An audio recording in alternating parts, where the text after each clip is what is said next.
first thing I noticed after that phone call and the president had considered, people stopped coming to the villa to come and see the president.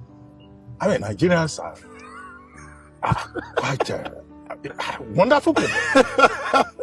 I mean, as president, yes, there's always pressure. Yes. All kinds of people, they want to come and see the president. They want to call. Some will even say, oh, if they can just have a chance to come and say hello to him. Do you know that the villa became ghost town? The traffic to that villa just disappeared. Wow. Instead, we were seeing pictures of people already going to the other side, the president-elect, including members of the Jonathan government. They had changed camp, they had switched loyalty, and the speed with which that was done was most amazing. Mind-blowing.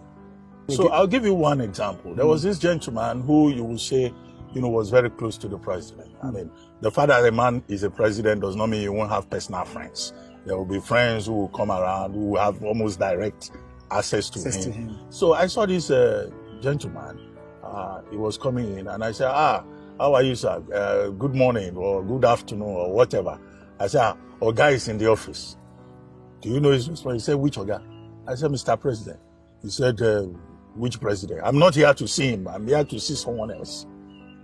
I mean, I stood there transfixed for a moment. I couldn't believe it. This was a guy who only, a week earlier or so will come around, and he said he was not coming there to see him. So why should I want to see him? He has lost the election. I said, I thought he was your friend. He said, please, Abati, I want to see somebody else. That is the way people behave. Oh my God. And then, of course, even around the villa, some of the people around, they started taking excuse. They wanted to go to the village, or they wanted to go to London for check-up. These were people who would ordinarily not move an inch, who want to be, in the presence of the president all the time. And that taught me a lesson, that you are only as relevant as the position that you occupy. The moment you lose power, you look around, you won't see nobody. At the time in the morning, it will just be about 3 or 4 of us around the president. And then, do you know the funny part of it? On the day of the handover, we left from the handover ceremony straight to the airport. Now, many of the people who were supposed to follow us, because we were going to Yenagoa, we were following the president to Yenagoa.